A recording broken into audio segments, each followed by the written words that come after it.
안녕하세요. 데이업의 멘토 안호준입니다. 오늘 여러분들과 함께 볼 종목은 SGNG입니다.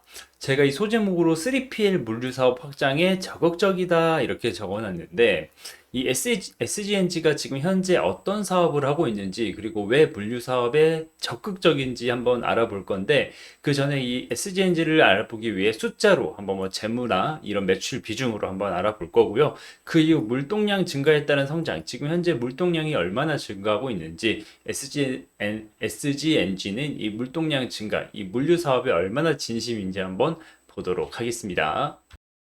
네, 지금 보여드리는 표는 이 SGNG의 전체 매출 비중인데, 이 전체 매출 비중의 지금 31%를 거의 32%를 차지하는 게 물류 사업 부분이라고 해서 이 3PL 물류를 하고 있습니다.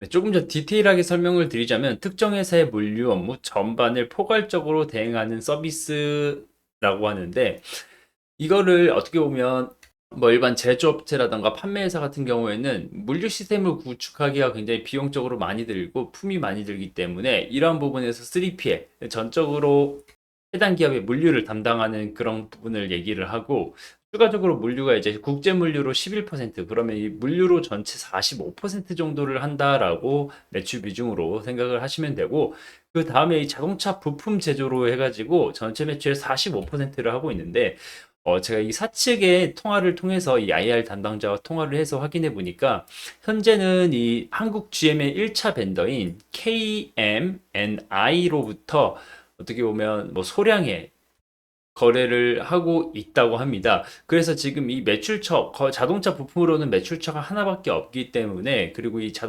지금 제조하는 해당 부품의 성장성보다는 앞으로 이 물류 분야에서 이 성장성, 그리고 이 물류 분야에서 조금 더 비용 투자를 하면 확실한 매출 성장이라던가 이런 부분이 가시적으로 보이기 때문에 회사 측에서도 이 물류 분야에 대해서 힘을 좀 더 쓰고 있다라고 이야기를 하고 있습니다.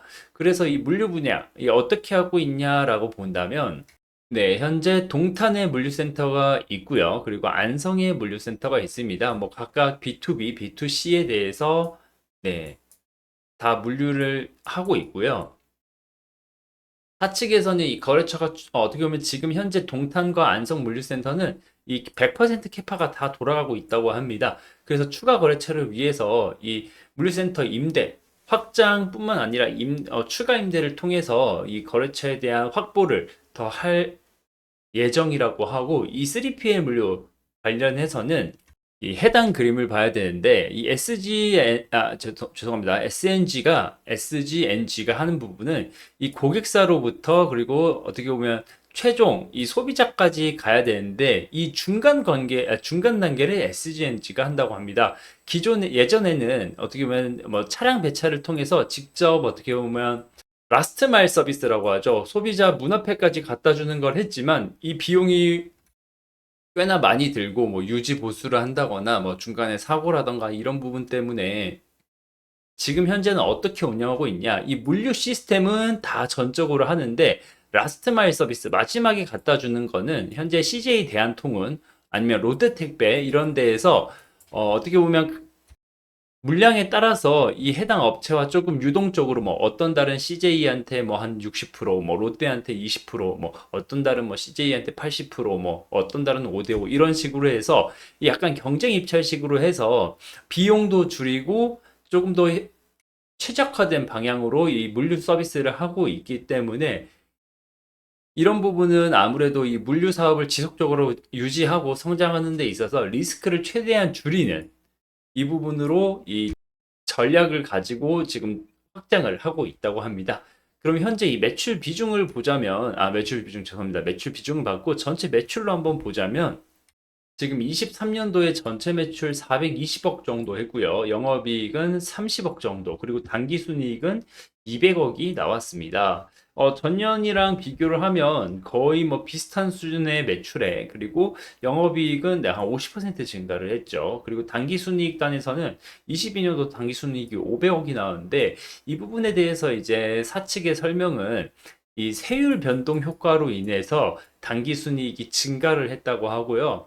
23년도 같은 경우에는 이제 전기, 22년 법인세, 이연 효과 소멸 등으로 당기순이익이 감소했다고 하지만 21년도랑 비교하면 여전히 당기순이익이 많이 발생하는 부분이고 영업이익 단에서 생각을 해도 당기순이익은 많이 발생을 하고 있는 상황입니다. 게다가 이 매출액은 지금 꾸준히 성장을 하고 있는 부분이기 때문에 이 사측에서 이 물류에 대한 더 욕심 그리고 확장을 이어나간다면 더 성장할 수 있다고 보는 게 뭐냐면 이 데이터를 봐야 될 텐데 지금 22년도까지의 통계, 23년도에 나온 통계인데 지금 1인당 택배 이용 건수입니다. 1년간인데 보통 지금 22년도에 80건이라고 하고 23년도에는 지금 거의 86건에서 87건으로 예측을 한다고 합니다. 어떻게 보면 거의 연평균 10% 정도의 성장을 하고 있는 이 산업이라고 보면 되는데, 이거는 뭐 조금, 덜 나왔다고 생각하고 있는 게, 저 같은 경우에도 생각을 해보면 이게 1년에 뭐 80건, 86건 이 정도니까 한 달로 치면 뭐 한 7건 수준이고, 한 달에 7건이라고 하면 한 주에 2개 정도 받는 지금 상황이라고 보면 되는데, 한 주에 2개? 뭐 저도 그렇고, 뭐 제가 살고 있는 아파트 옆집, 윗집 이렇게 봐도 한 주에 택배가 뭐 어떻게 보면 뭐 한 5개 정도, 매일매일 하나씩 받는다고 하면 일주일에 7개니까 이 부분은 어떻게 보면 지금 고령의 인구에서는 택배에 대한 혹은 택배 주문에 대한 파이가 크지 않기 때문에 이 어떻게 보면 앞으로 뭐 내년, 내후년, 2025년, 2030년을 본다면 인당 택배 건수는 훨씬 더 증가해서 아마 뭐 100건 돌파가 뭐 금방이라고 보고 있고요. 이렇게 택배 건수가 증가한다는 건 이 SGNG가 이 3PL 물류에 왜 적극적인지 이 택배 물량 증가가 왜 SGNG의 앞으로의 그 성장 전망의 필수 요소가 되는지 보여주는 하나의 단적인 예라고 보면 될 것 같습니다. 그럼 이렇게 뭐 개인적인 부분이 아니라 이 택배 물량 전체적으로 보자면 지금 현재 택배 물동량 1년간입니다. 지금 국내에서 1년간 41억 박스가 22년도에 있었다고 하는데 지금 23년도에는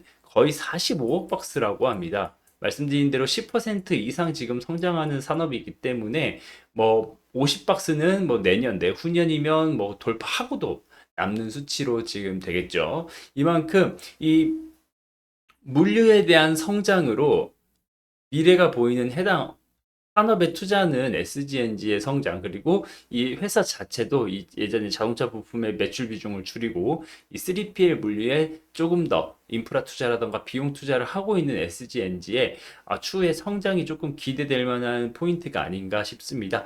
그러면 차트 보고 마무리하도록 하겠습니다. 네, 현재 주가 수준은 사실 제가 기존에 말씀드린 매출에 비해서는 조금 의아할 수 있고, 기존의 투자자들께는 지금 현재 주가 레벨이 조금 낮은 상황이기 때문에 굉장히 불만족스러울 수 있는데, 뭐 가장 최근 1년 정도의 주가 흐름을 본다면, 뭐 이 정도 선에서 움직일 수 있다. 아니면 조금 더 타이트하게 그어 본다면, 뭐 이 정도 선에서 지금 박스권 안에서 횡보를 하고 있다라고 볼 수 있는데, 매출 증가라던가 추후에 이제 물류 산업의 확장이나 이런 부분이 가시적으로 이제 성과로 드러나고 숫자로 찍힌다면 충분히 조금 레벨업 할 수 있는 부분은 남아 있다고 생각하고요. 기존에 지금 21년 초에 이렇게 21년 초부터 21년 중반까지 상승한 이 부분은 뭐냐면 이 SGNG가 이 이재명 테마주로 엮였습니다. 이재명 테마주로 엮인 게 뭐냐면, 그때 이제 SGNG의 사회이사가 예전에 뭐, 이재명, 당시, 전 경기도지사 이재명의 이재명 지키기, 범국민 대책위원회 발기인으로 뭐 서명을 했다, 한 적이 있다, 이렇게 나왔는데, 이재명 측과 이 SGNG 측이 그때 뭐 서명만 했지 전혀 활동한 거 없고, 이 테마주로 엮지 마라, 관련 전혀 없다라고 이야기를 했지만, 사실 뭐 사람들의 관기는 뭐, 어떻게 할 수가 없는 부분이니까 이렇게 상승을 하고 뭐 추가 상승까지 있었던 부분이 있지만 이 부분은 내 추후에 어떻게 보면 당연히 효과가 없는 부분이기 때문에 다 주가를 어떻게 보면 상승분을 반납을 하고 지금 주가 레벨 수준으로 어떻게 보면 횡보를 하고 있다라고 보시면 될 것 같습니다. 말씀드린 대로 이 과거 그래프는 이렇게 해서 변동성이 나타났는데 앞으로 추후 어떻게 보면 변동성에 대해서는 말씀드린 물류 산업의 확장이라던가 뭐 새로운 신규 거래처라던가 이런 부분에 대한 이슈를 가지고 주가를 본다면 제가 그어드린 이 박스는 사실 뭐 제가 생각한 단기적인 지지와 저항일 수 있기 때문에 해당 선을 뚫고 나가는지 아니면 지지를 해주는지 아니면 뭐 빠져나가는지에 대해서는 여러분들이 그런 추후의 이슈와 그리고 성장성을 함께 참고하시면서 이 투자를 하시는 게 조금 전략적인 방법이지 않을까 생각이 듭니다. 지금까지 말씀드린 내용은 사실 100%제 주관이 담겨 있는 부분이기 때문에 그냥 단순히 참고만 해주시고요. 지금 현재 가격에서 이 매물대가 많은 이 가격까지는 사실 매물대에 대한 부담이 없기 때문에 한번 성장 모멘텀이 생긴다고 한다면 이 안에서는 충분한 변동성이 나올 수 있는 구간이기 때문에 잘 참고하셔서 투자하시는 게 좋을 것 같습니다. 앞으로 이 SGNG에 대한 이슈라던가 추가 분석이 있으면 여러분들께 지금처럼 영상으로 전달을 해드릴 테니까요. 앞으로도 관심 가져주시고 시청해주시면 감사하겠습니다. 오늘 영상은 여기서 마무리하겠습니다. 감사합니다.